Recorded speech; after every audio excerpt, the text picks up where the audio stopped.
एक और बहुत इम्पॉर्टेंट क्वेश्चन इसका आपको मुझे कराना था, जो कि है इंटरेस्ट फॉर डेज। अब हमने देखा कि मंथ्स में कैसे कैलकुलेट करते हैं, ईयर्स में कैसे कैलकुलेट करते हैं, अब हमें डेज में कैलकुलेट करना है।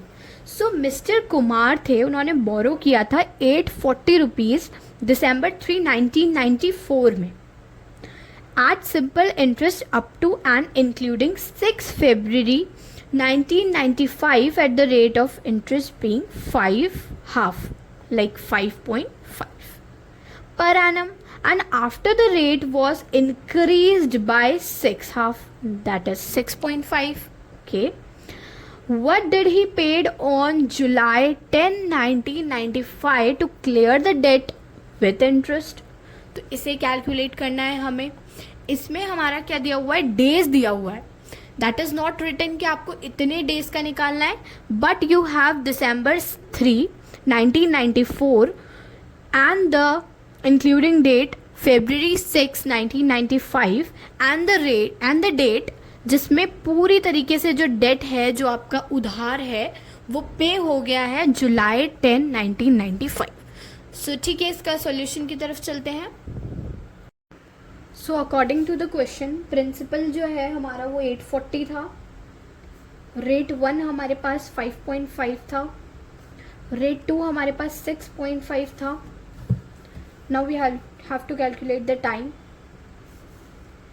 पहले में December 3 1994 से लेके Feb 6 1995 तक की डेट्स थी, तो इनके कुछ 66 डेज आई थिंक बैठते हैं।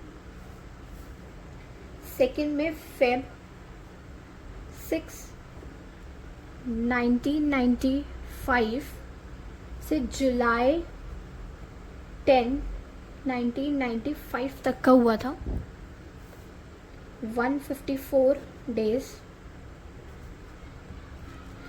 सो टाइम भी हमारा कैलकुलेट हो चुका है। Now calculate the SI। इसका फॉर्मूला होता है P into R into T upon 100।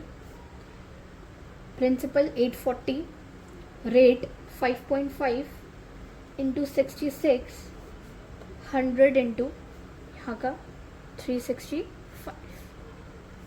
Second भी नोट कर लेते हैं, जो कि होना चाहिए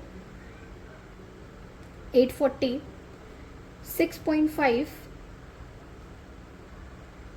154, 100 इंटू 365। इन दोनों को कैलकुलेट कर लेते हैं। 840 into 5.5 into 66 divided by 365,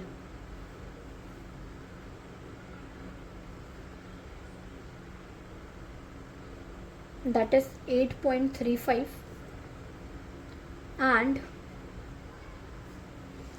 840 into 6.5, 154 divided by 365, 23.03.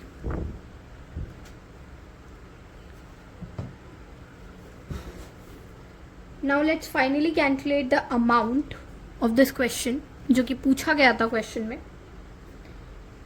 SI plus principal.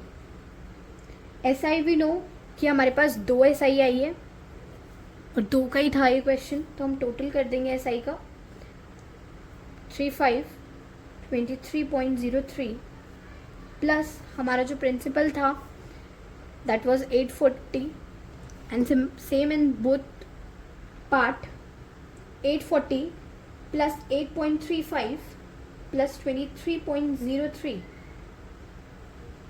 The answer will be 87,871.27.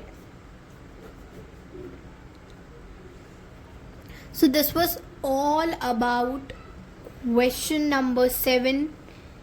यहाँ ही हमारी एक्सरसाइज A कंप्लीट हो चुकी है पूरी।